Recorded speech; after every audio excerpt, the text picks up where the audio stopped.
Hello friends, வணக்கம். இந்த வீடியோவில் பருப்பு உருண்டை குழம்பு செஞ்சு காமிக்க போகிறேன்.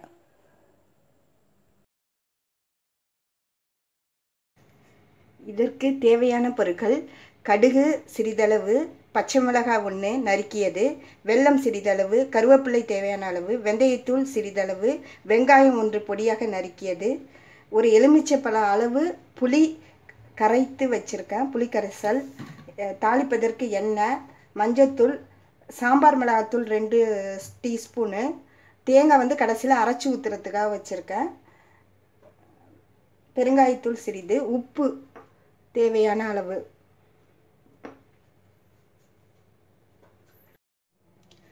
துவரம்பருப்பை 1 மணி நேரம் ஊற வச்சு கொரன்னு அரைச்சி அதில் தேங்காய் துருவி போட்டு வெங்காயம் அரிஞ்சு போட்டு கொஞ்சம் மிளகுத்தூள், உப்பு, காரத்தூள், பெருங்காயத்தூள் எல்லாம் போட்டு உருண்டை குழம்புக்கு உருண்டை பிடிச்சி ரெடி பண்ணி வச்சுருக்கேன்.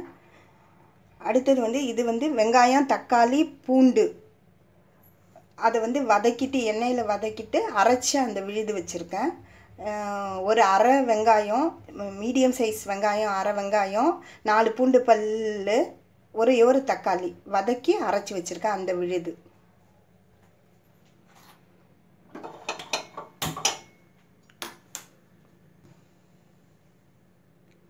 சட்டி காஞ்சிருச்சு, எண்ணெய் ஊற்றிக்கலாம். தாளிக்கிறதுக்கு ஒரு 3 ஸ்பூன் எண்ணெய் காயட்டும். எண்ணெய் காஞ்சிருச்சு, கடுகு போடுறேன்,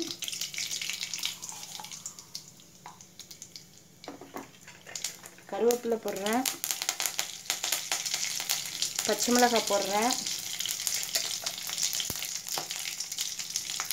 வெங்காயம் போடுறேன்,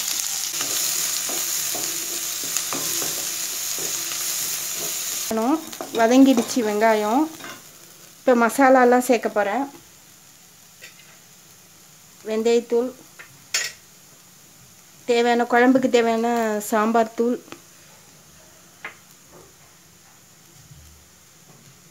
மஞ்சத்தூள், பெருங்காயத்தூள்,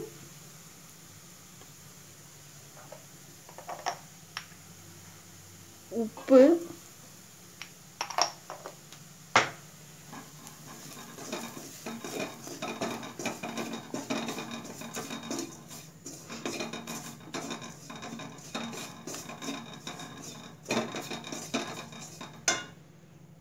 இப்போ அரைச்சி வச்சுக்க இந்த தக்காளி வெங்காயம் விழுது.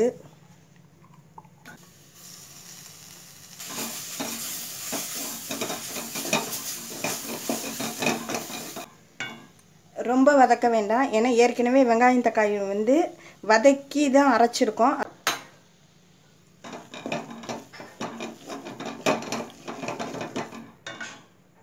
இப்போ இதில் புளி கரைசலை விட்டுடணும்.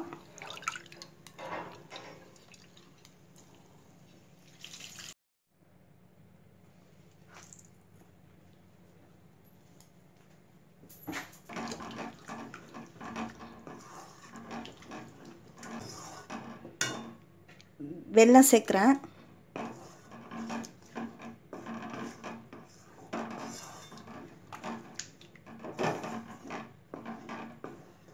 கொதிக்க விடணும் நல்லா. இதில் எல்லா மசாலா, புளி கரைசல் எல்லாத்தையும் போட்டு நல்லா கொதிக்க விடணும்.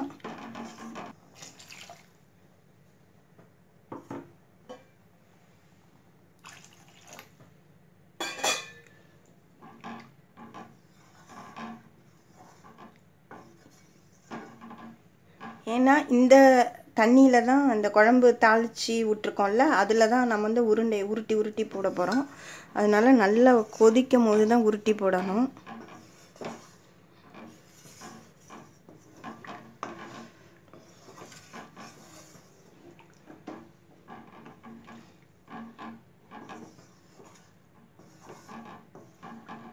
நல்லா கொதிக்க வைக்கணும், கொஞ்சம் தண்ணி சேர்த்துக்கணும்.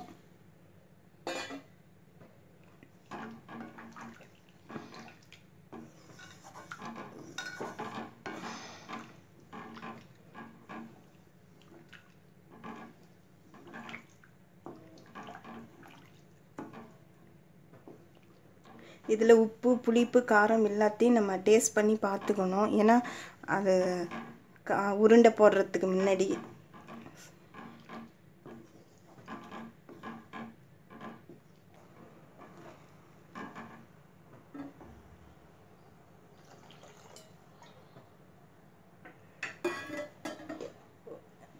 நல்லா அந்த கலவை கொதிக்கி வர வரைக்கும் மூடியை போட்டு மூடி வைக்க போகிறேன். ஒரு 5 நிமிஷம் மூடி வைக்கவும். கொஞ்சம் ஹையில் வச்சு மூடி வைக்கிறேன்.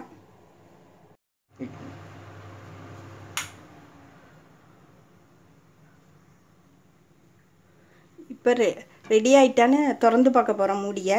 இதோ இந்தமாரி நல்ல கொதி வரணும் தண்ணி. அப்போ தான் நம்ம போடணும், உருண்டை பிடிச்சி பிடிச்சி போடணும் நல்லா.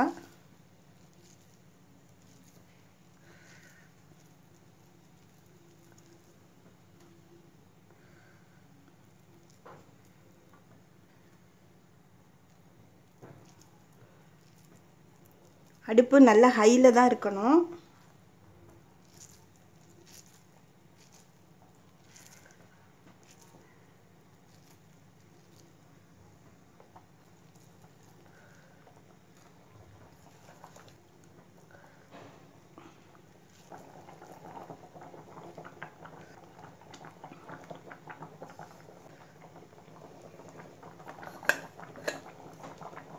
இப்போ போட்டாச்சு எல்லா உருண்டையும். உருண்டை வேக வர வரைக்கும் இந்த மூடியை போட்டு நல்லா மூடி வைக்க போகிறேன்.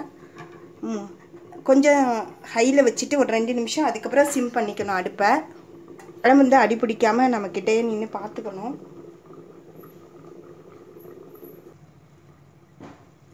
இப்போ குழம்பு ரெடி ஆயிடுச்சு. நான் அடுப்பை சிம்மில் வச்சுருக்கேன். குழம்பு நல்லா ரெடி ஆயிடுச்சு. இப்போ தேங்காய் அரைச்சி வச்சுருக்கேன், அதை விட போகிறேன்.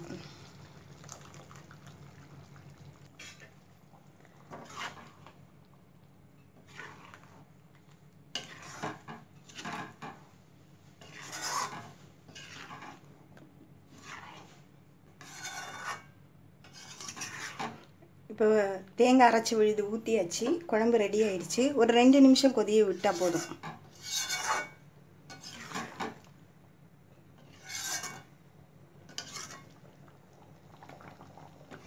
உருண்டை நல்லா வெந்திருக்கு.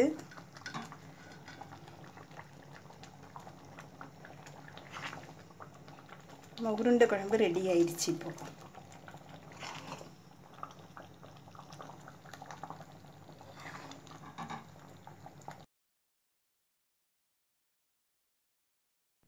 இந்த வீடியோ பிடித்திருந்தால் லைக் பண்ணுங்கள், ஷேர் பண்ணுங்கள், இந்த சேனலுக்கு சப்ஸ்கிரைப் பண்ணுங்கள்.